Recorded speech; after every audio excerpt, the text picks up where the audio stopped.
Hello friends, सबसे पहले important questions को देख लेते हैं और उस पर डिटेल बात करेंगे। पहला लता दीनानाथ मंगेशकर अवार्ड किस राजनीतिज्ञ को मिला है? सबसे बड़े पाम ऑयल उत्पादक किस देश ने इसके निर्यात पर बैन लगा दिया है और उसका असर भारत में खाद्य तेल की महंगाई पर देखने को मिलेगा बहुत जल्दी। पहले भारतीय पहलवान का नाम बताएं जिन्होंने एशियाई चैंपियनशिप में लगातार 3 गोल्ड मेडल जीत लिए हैं पहली बार। ट्विटर के बोर्ड ने कंपनी को $44 बिलियन में किसे बेचने की मंजूरी दी है और क्या क्या अभी भी रुकावटें हैं इनको बेचने में।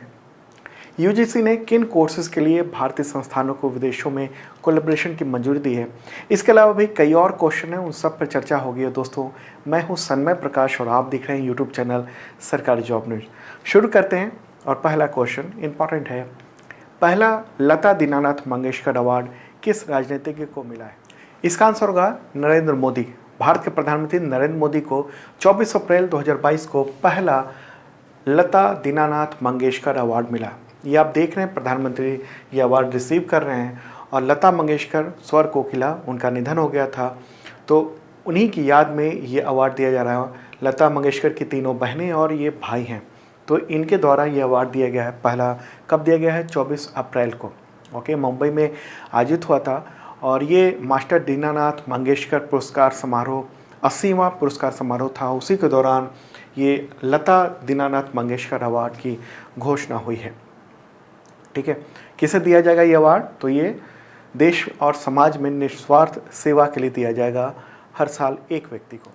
स्वर कोकिला लता मंगेशकर का निधन हो गया था 6 फरवरी 2022 को 92 ईयर की उम्र में। अब तक कई सारे अवार्ड प्रधानमंत्री नरेंद्र मोदी को मिल चुके हैं। पूरी लिस्ट मैं दिखा देता हूँ। ये पूरी लिस्ट है, ढेर सारे अवार्ड हैं। 2016 से लेकर 2022 अवार्ड मिल रहे हैं। तो ये सब अवार्ड है, ये सब भी इंपॉर्टेंट है आपके एग्जामिनेशन के लिए। चाहे तो स्क्रीनशॉट ले लें या इस वीडियो के डिस्क्रिप्शन में मैं इसका फ्री PDF दे दूँगा, वहाँ से भी आप देख सकते हैं। ये सब इंपॉर्टेंट अवार्ड हैं और एग्जामिनेशन में SSC हो, रेलवे हो, इन सब में अक्सर पूछे जाते हैं। चलिए आगे बढ़ते हैं, अगला क्वेश्चन लेते हैं। एशियाई कुश्ती चैंपियनशिप में लगातार 3 स्वर्ण पदक जीतने वाले पहले भारतीय फ्री स्टाइल पहलवान कौन है? आंसर होगा रवि कुमार दाहिया। ये आयोजन हुआ था, तो उसी में रवि कुमार दाहिया ने 2022 में अभी 57 किलोग्राम भार वर्ग में गोल्ड मेडल जीता है। तीसरा गोल्ड मेडल है ये। सवाल उठता है कि कहाँ पर ये चैंपियनशिप हुई है 2022 में? तो मंगोलिया की राजधानी उलान बटार में। अप्रैल 2022 में आयोजन हुआ है और 3 पदक जीतने का मतलब हुआ कि लगातार अलग अलग वर्ष में इन्होंने पदक जीते हैं, गोल्ड मेडल। तो कब कब जीते हैं? तो 2022 में तो अभी आपने देखा उलान बटार, जो कि मंगोलिया की राजधानी है, वहाँ पर गोल्ड मेडल जीता। 2021 में अलमाटी, ये कहाँ पर है अलमाटी? तो कजाकिस्तान में, तो वहाँ जीता। और 2020 में दिल्ली में आयोजित हुआ था ये चैम्पियनशिप, उसमें इन्होंने गोल्ड मेडल जीत लिया था। रवि कुमार दाहिया, ये 2021 में इन्होंने टोक्यो पैरालंपिक 2020 जो हुआ था उसमें सिल्वर मेडल जीता था। तो एक इम्पॉर्टेंट बात है। और एशियन रेसलिंग चैंपियनशिप में बजरंग पुनिया भी पहुंचे थे और उन्होंने 65 किलोग्राम भार वर्ग में सिल्वर मेडल जीता है। चलिए आगे बढ़ते हैं, अगला क्वेश्चन लेते हैं। ट्विटर के बोर्ड ने कंपनी को किस उद्योगपति को बेचने की मंजूरी दे दी? मतलब कि अब ये प्राइवेट कंपनी हो जाएगी। इसका आंसर होगा एलन मस्क। मुझे लगता है सबको पता होगा। एलन मस्क ने इस माइक्रो ब्लॉगिंग साइट को खरीदने के लिए $44 बिलियन, मतलब कि 3,368 अरब रुपए, इतने की डील की है। मस्क को, यानी एलन मस्क को ट्विटर के हर शेयर के बदले में $52.20 चुकाने होंगे, मतलब 4,148 रुपये। उनके पास पहले से ही ट्विटर में 9% की हिस्सेदारी है और अब वो बाकी 91% की हिस्सेदारी ये इतने में वो ले रहे हैं $44 बिलियन में। ताज़ा डील जब हो जाएगी, अभी कुछ वक्त लगेगा, कुछ महीने लगेंगे, उसके बाद कंपनी का 100% जो हिस्सेदारी है वो इनके पास आ जाएगा, एलन मस्क के पास आ जाएगा। और सब कुछ योजना के तहत रहा तो इस साल के अंत तक ये ट्विटर के मालिक हो जाएंगे। अभी तुरंत मालिक नहीं हो गए हैं। अभी क्या हुआ है, क्वेश्चन आपने देखा कि ट्विटर के बोर्ड ने बेचने की मंजूरी दी है। ठीक है, तो टोटल ये डील है $44 बिलियन की, और इसमें से $21 बिलियन एलन मस्क अपने पास से दे रहे हैं, खर्च करेंगे वो, बाकी वो जुटाएंगे, या तो लोन लेंगे या फिर टेस्ला के सीईओ हैं, टेस्ला के बहुत बड़ा शेयर धारक ये खुद हैं, तो वो हो सकता है इस टेस्ला के शेयर को वो बेचेंगे। ठीक है, हालांकि नियामक मंजूरी भी अभी ज़रूरी है। अमेरिका और यूरोपीय संघ और अदर जो नियामक हैं उन सब से इसकी मंजूरी मिलनी है। हालांकि उम्मीद की जा रही है कि मिल जाएगी, उसके बाद ये निजी कंपनी बन जाएगी। और मस्क ने इस यानी ट्विटर को फ्री स्पीच के लिए डेडिकेटेड किया है, कहा है कि फ्री स्पीच यहाँ पर और ज़्यादा बेहतर होना चाहिए। ओके, चलिए अगला क्वेश्चन लेते हैं। उससे पहले इन्फॉर्म कर दूं कि अप्रैल तक का total current affairs PDF available हो चुका है। आपके तमाम एग्जामिनेशन, चाहे अभी ये SSC के होने हैं, रेलवे के होने हैं, उन सब में काम आएगा, UPSC में भी काम आएगा। तो आप देखना जरूर इस वीडियो के डिस्क्रिप्शन में। और ये सब PDF डाउनलोड कर सकते हैं वो लोग जिन्होंने मेंबरशिप ले रखा है।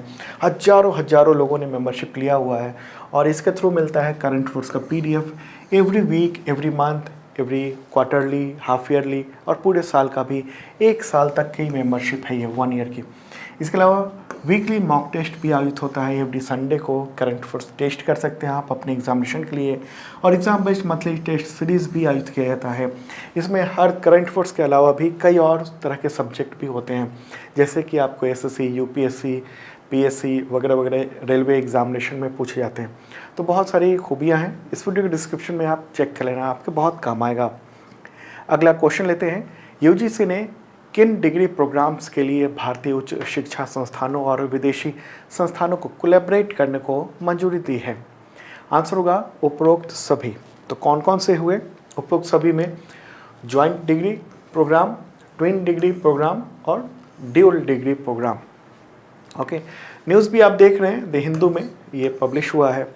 और यूनिवर्सिटी ग्रांट्स कमीशन यानी UGC ने कुछ भारतीय उच्च शिक्षा हायर एजुकेशन जो इंस्टीट्यूट हैं उनको ये मंजूरी दी है, कहा है कि वो कर सकते हैं। मंजूरी का मतलब कि अब नया जो नियम है उसके तहत ये होगा कि जो भी संस्थान है वो खुद ही जाकर विदेशी संस्थान से MOU साइन कर सकते हैं, और इस तरह के डिग्री यानी joint degree, twin degree programme और ड्यूल डिग्री प्रोग्राम ये चला सकते हैं। इसके लिए कुछ मानक भी रखे गए हैं, कुछ शर्तें भी रखी गई हैं।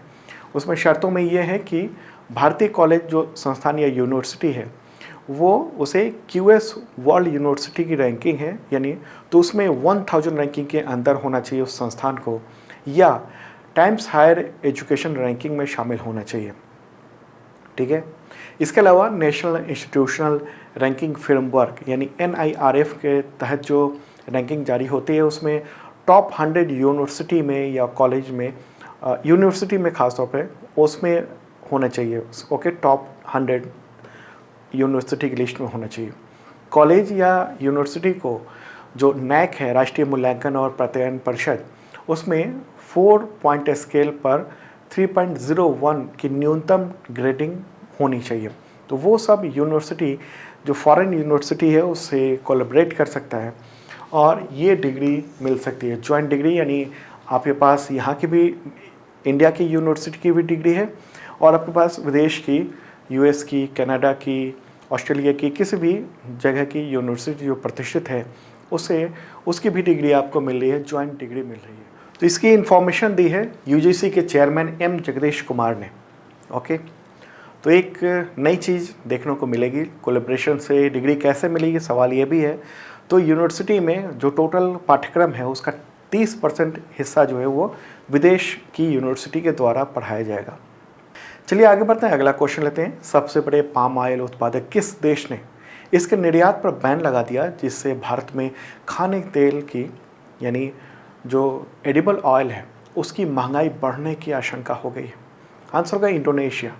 इंडोनेशिया के राष्ट्रपति कौन है? Joko Widodo. तो उन्होंने ही 22 अप्रैल को इसकी घोषणा की है और ये 28 अप्रैल से लागू कर दिया है। एक बार इंडोनेशिया पर चलते हैं। ये रहा प्यारा भारत और अब चलते हैं, देखते हैं Indonesia.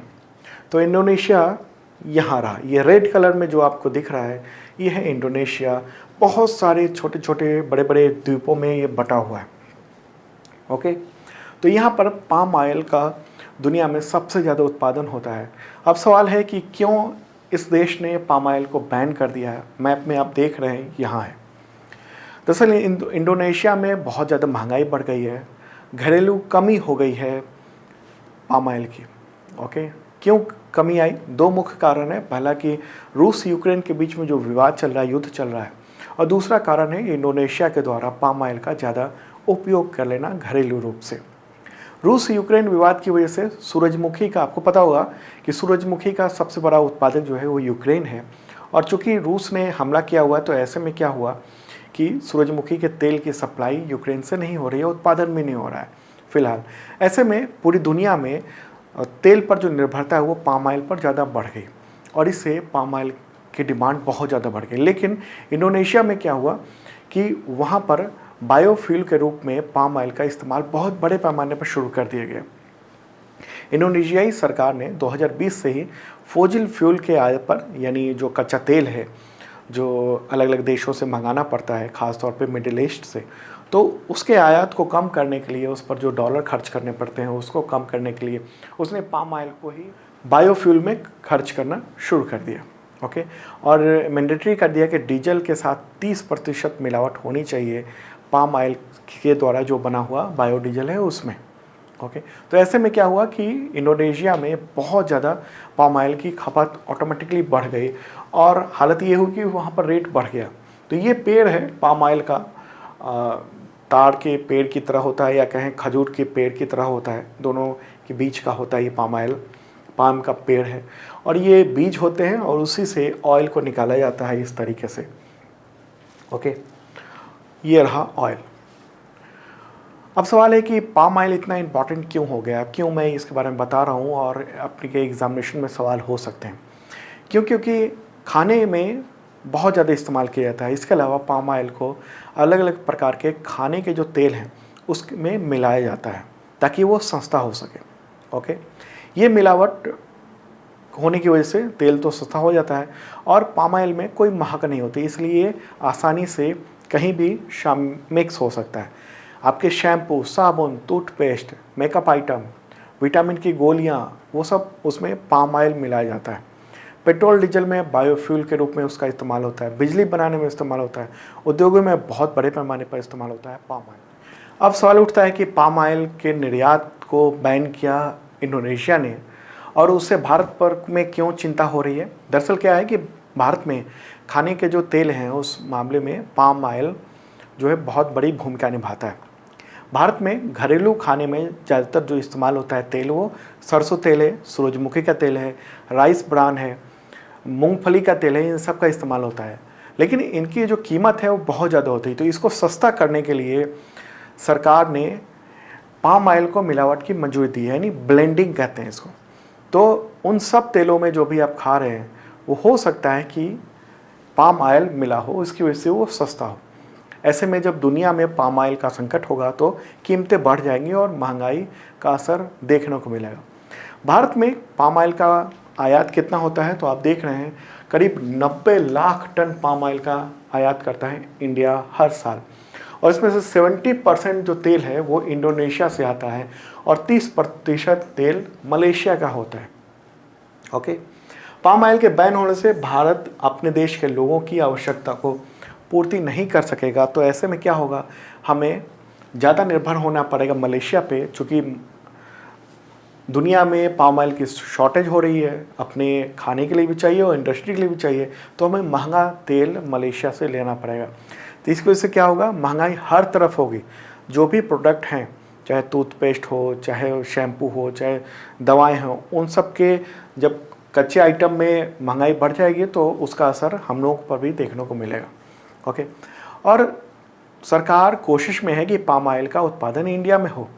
National mission for edible oil के तहत वर्ष 2025-26 तक भारत में पाम ऑयल का उत्पादन जो अभी चल रहा है जितना, उससे 3 गुना करने की योजना है। तो कौन सा मिशन है? National mission of edible oil, ये आप ध्यान रखना। ओके, क्वेश्चन हो सकता है कि एडिबल ऑयल को लेकर कौन सा मिशन चल रहा है सरकार का, तो यही मिशन होगा। क्लियर होगी बात। भारत पाम ऑयल के उत्पादन पर क्यों जोर दे रहा है? पाम ऑयल के उत्पादन पर इसलिए जोर दिया जा रहा है क्योंकि सरसों तेल की तुलना में है उतनी ही ज़मीन में पाम ऑयल का उत्पादन करीब 3 गुना अधिक हो जाता है। मतलब सरसों तेल जितनी जगह में उत्पादन होगा जितना, उससे 3 गुना ज़्यादा पाम ऑयल का उत्पादन हो सकता है। ओके, और दुनिया का जो दूसरा सबसे बड़ा उत्पादक है मलेशिया, वहाँ भी ले चलते हैं आपको। ये रहा मलेशिया, ये जो येलो कलर में है यहाँ पर। ओके, ये तो इंडोनेशिया है ये रेड कलर में, और ये रहा मलेशिया, उधर प्यारा भारत है। ओके, तो भारत सहित अन्य एशियाई देशों को भी पाम ऑयल के लिए अब दूसरे सबसे बड़े जो उत्पादक देश है मलेशिया, यहाँ और यहाँ, इस पर निर्भर रहना पड़ेगा, और इससे दाम तो बढ़ना स्वाभाविक है। ओके, तो इसकी वजह से महंगाई और ज़्यादा बढ़ने की आशंका है। और पहले से ही मार्च का अगर महंगाई दर देखें तो खुदरा महंगाई दर मार्च में 6.95% रही है, जबकि थोक जो मूल्य सूचकांक है यानी थोक महंगाई दर वो 14.55% पर जा पहुंचा था। ओके, तो ऐसे में आने वाले वक्त में हमें इसका खतरा लग सकता है। ओके, तो मुझे लगता है पूरी बात आप तेल के बारे में समझ चुके होंगे, पाम ऑयल के बारे में। आगे बढ़ते हैं, अगला क्वेश्चन लेते हैं। फ्रांस का राष्ट्रपति चुनाव लगातार दूसरी बार किसने जीत लिया है? आंसर होगा इमैनुअल मैक्रोन। ओके, इससे पहले भी वो राष्ट्रपति थे और लगातार दूसरी बार 24 अप्रैल को उन्होंने राष्ट्रपति चुनाव जीत लिया। न्यूज़ भी देख रहे हैं आप द हिंदू में, और ये रहे इमैनुअल मैक्रोन। उन्होंने किनको हराया? तो प्रतिद्वंदी जो उम्मीदवार थी मैरिन ले पेन, ये थी, तो इनको हरा दिया है। और मैक्रोन पिछले 20 साल में लगातार दूसरी बार सत्ता पाने वाले ऐसे पहले फ्रांसीसी राष्ट्रपति बन गए हैं। और इनको हराया, ये दक्षिणपंथी हैं, और उन्होंने ये घोषणा भी की हुई थी कि अगर वो राष्ट्रपति बन गए तो सार्वजनिक जगहों पर हिजाब पहनने वाले को जुर्माना देना पड़ेगा। हालांकि इमैनुअल मैक्रोन के चुनाव जीतने से अब ये मामला नहीं है, और ये माने जाते हैं मध्यम मार्गी, मतलब सेंट्रिस्ट माने जाते हैं, न तो दक्षिणपंथी न वामपंथ की ओर इनका बहुत ज़्यादा झुकाव देखने को मिलता है। ओके, 44 ईयर के हैं, जन्म हुआ था दिसंबर 1977 को फ्रांस के एमिएंस शहर में, और पहली बार राष्ट्रपति कब बने थे? 2017 में। इंडिया और फ्रांस के बीच में दोस्ताना संबंध है, बहुत दशकों से दोनों देश फ्रेंडली रहा है।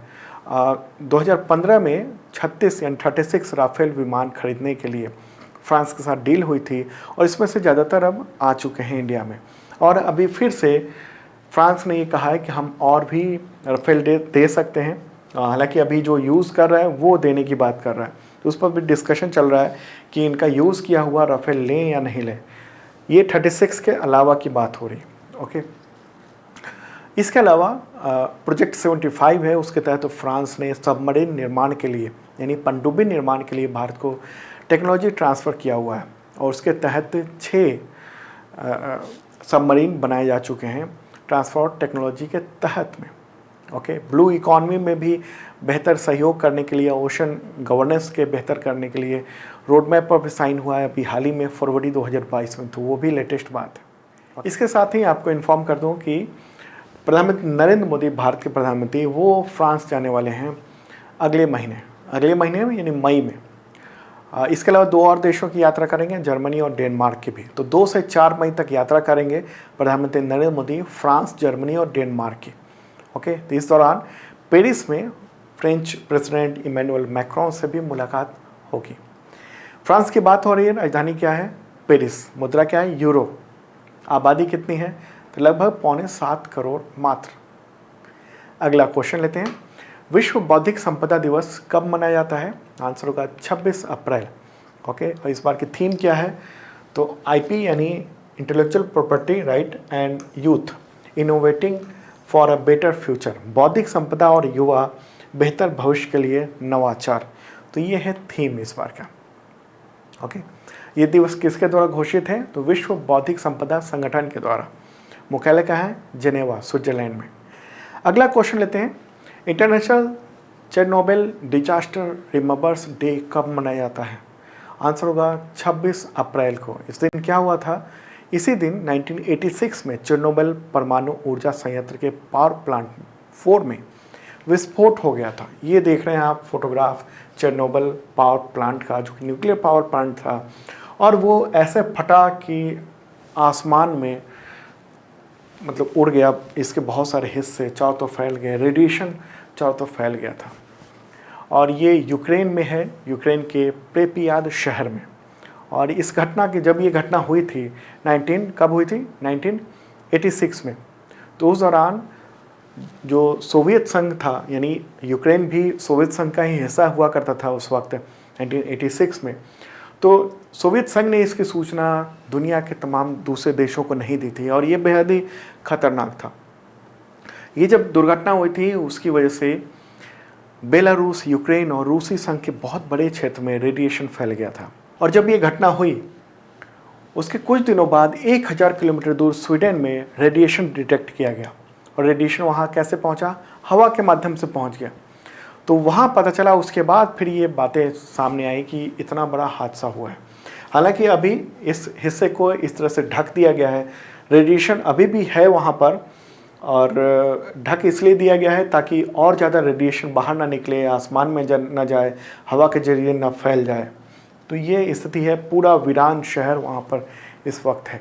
तो इसी घटना की याद में, ताकि हमें याद रहे कि ऐसी घटना दोबारा ना होने पाए, तो उसके लिए संयुक्त राष्ट्र ने 26 अप्रैल 2016 को ये दिवस घोषित किया था खास तौर पर। चेरनोबिल यूक्रेन में ही मौजूद है। ओके, हालांकि जब सोवियत संघ का विखंडन हुआ तो यूक्रेन अलग देश बन गया, रूस अलग रह गया, और अभी रूस ने हमला किया हुआ है और चेरनोबिल पर अभी कब्जा भी किया हुआ है रूस ने। ओके, अगला क्वेश्चन लेते हैं। किस राज्य की प्रसिद्ध लेखिका बीना पाणी मोहंती, उनका निधन हो गया 24 अप्रैल 2022 को? आंसर होगा ओडिशा। फोटोग्राफ उनका ये रहा, 85 ईयर की थी। 2020 में उनको पद्मश्री पुरस्कार मिल चुका है। 2019 में ओडिशा साहित्य अकादमी पुरस्कार मिल चुका है। ओके, चलिए आगे बढ़ते हैं। अगला क्वेश्चन, कर्नाटक सरकार ने निमोनिया रोकथाम के लिए कौन सा सामाजिक जागरूकता अभियान शुरू किया है? आंसर होगा सांस, SAANS। ओके, निमोनिया को सफलतापूर्वक रोकने के लिए सामाजिक जागरूकता और कार्रवाई, ये है इसका पूरा नाम। तो इसमें यही होगा कि 5 वर्ष से कम उम्र के बच्चों को निमोनिया की तुरंत पहचान और उसका इलाज को सुनिश्चित किया जाएगा, तो इसलिए किया गया। कर्नाटक की बात हो रही है, मुख्यमंत्री कौन है? बसवराज एस बोमई। राजधानी बेंगलुरु है। गवर्नर कौन है? थावरचंद गहलोत। तो दोस्तों ये था इंपॉर्टेंट करंट अफेयर्स। और हाँ, आप ऐप भी डाउनलोड कर सकते हैं सरकारी जॉब न्यूज़ का। गूगल प्ले पर जाइए और सरकारी जॉब न्यूज़ सर्च कीजिए और ये ऐप डाउनलोड कीजिए। इसके थ्रू आप करंट अफेयर्स की बेहतरीन तैयारी कर पाएंगे।